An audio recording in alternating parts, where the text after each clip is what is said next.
we are again, ready to go. How about you? Huh? Oh, I do? Oh, I'm sorry. You know, it's such a habit, right? Is this your habit too? I thought so. Very nice. There we are. We're still in it to win it. Listen, today I have another friend of mine. He doesn't necessarily sing in the choir like we did. You know, the wife and I, we're choirettes, if you call us. But he's a very good friend. Dan Killbride and his wife, they have a website called Sacred Spaces. You should look that up, Sacred Spaces. Very interesting. But anyhow, Dan, this dude can play golf. Yes, he can.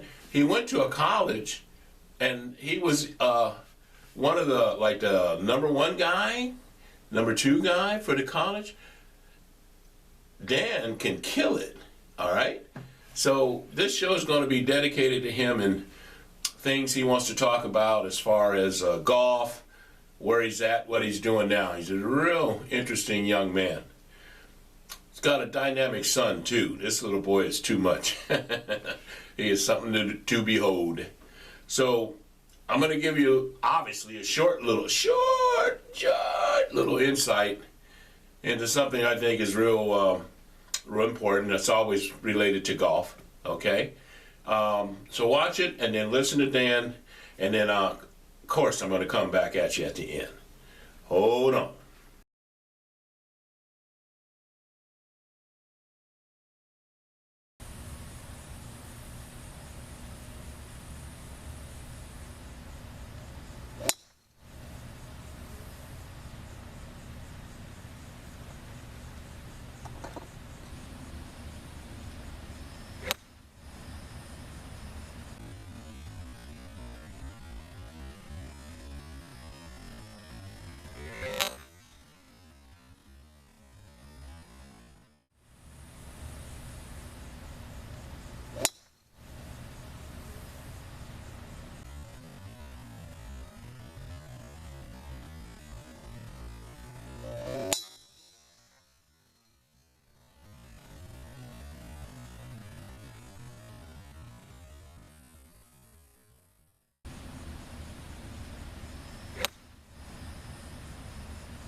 Good afternoon, golf fans. B-Man, that's right, B-Man Golf, TTI. You know, every once in a while in life, you come across what they used to say as a diamond in the rough, and you find people like my next guest. This is one of my two most favorite people to hang around. Alex Phillips, you saw her in previous show, and now I'm going to introduce you to Mr. Dan Killbride. Dan, how's it going? Very blessed, B-Man. Good to talk to you. Indeed. Especially right now. Close to on the golf course. Are you're doing I know you guys are doing the COVID thing. I know that's just automatic. But how else has the family been? The family's been blessed. Like many people, we had to get work where we could, even though we live here in the Tampa Bay, Florida area. We traveled and met up in Birmingham and basically lived out of a hotel for a month. So it's good to be back home in Florida. Wow. What did you do in Alabama, my man?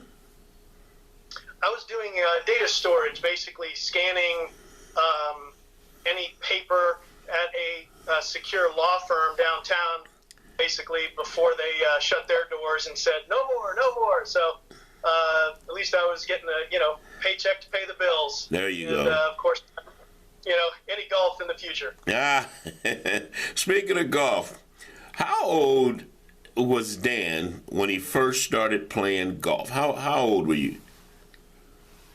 I'm glad you asked that question because I hadn't thought about it in years. Growing up, I was big into baseball.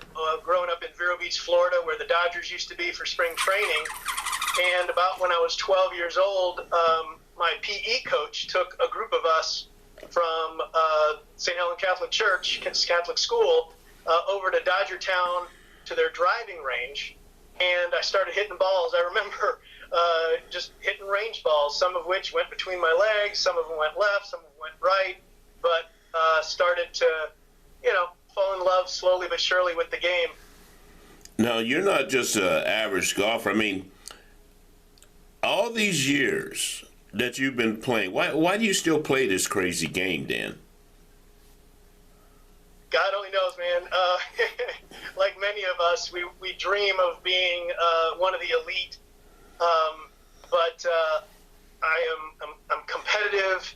I like to win, but don't always win. And I'm most competitive, I think, with myself in many facets of life. So my story started because I needed to switch from baseball to golf because I have a blind left eye. I was born that way, and I needed something that was going to be competitive to stay with. And all these years later, after getting a partial scholarship to play golf at Stetson University here in Florida and so forth, it's kept me in a good state of mind, both emotionally, spiritually. I've had my rough times, just like anybody on the golf course, and still do. But, again, trying to keep everything in line, using golf as a mode. Wow. Now, I'm going to let people know that I've played a lot of rounds of golf with Dan, and Dan Killbride plays golf like he's one of the guys in the foursome with Tiger Woods. Don't let him fool you, folks. He can really play. He can smack that ball. Let me ask you something, Dan. Out of all the golf that you've endured, and I try to hang with a lot of amateurs and try to help them. If you had to give an amateur a tip, what tip would you give an amateur in golf? So a lot of it has to do with, of course, what's between the ears. I know it is for me. I can have the skill, but usually I have to have a good state of mind. I'll try to erase as much baggage that's out there and just be in the moment. That would be one. My second thing is, and this was from a mentor of mine, Emil Khalil, who passed away many years ago. He was down at Miami Lakes Country Club, and then West Virginia. He told me it's one thing. If you think of just one thing at a time and not try to clutter it, so whether it be keeping your elbow in, fundamentally setting yourself up with the proper approach, but too many people try to clutter too much stuff in between the ears. Just try to focus on one thing at a time. Perfect. Now, your wife, not only being very beautiful and gorgeous, you have a great son. He's a hoot. But your wife is doing something very, I think, personally, to me, very, very important. Can you speak to that a little? Yes. My wife, Lynn, she is an amazing person who uses more of her brain than anyone I've ever met, being that she's an artist and actually has a master's degree in business. So in our ministry that we've had nearly 16 years called Sacred Spaces, sacredspacesgroup.com, she has created multiple books. She has created an art group, hundreds of art pieces that we incorporate into our ministry where we teach scripture through the arts, music, theater, film, and art. B-Man actually was one of the voices for us, and let me turn my screen here. You can see her book. It's Tales of the Secret Peacock, The Beginning of Wisdom. And this book is available on Amazon, and then, of course, on Amazon Audio. Just go to Sacred Spaces Group and you should be able to find Tales of the Secret Peacock. Of course. We have our copy. It's a great read. It puts you in the frame of mind. In fact, I think of it before I go play golf because of the regionality of it and what it means. So when I get back out there to play, that's going to be the first thing after breakfast before I get out the door. Just read a passage. Amen. And I'm an avid reader. Here's some of the books I've read through the years. Look at you. 17. Look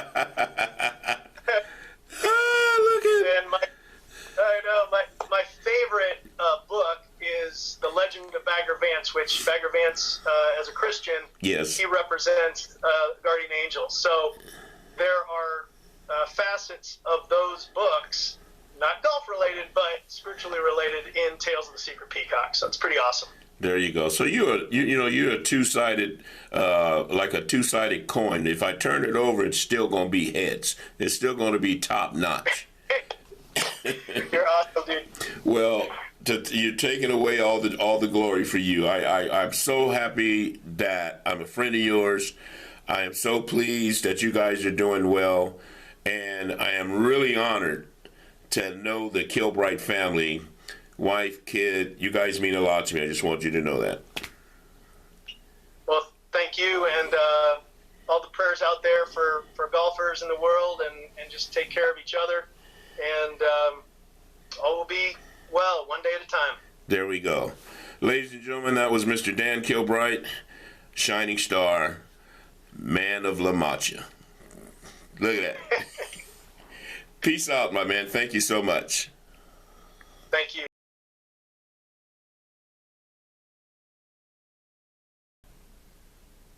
Is the front door still open?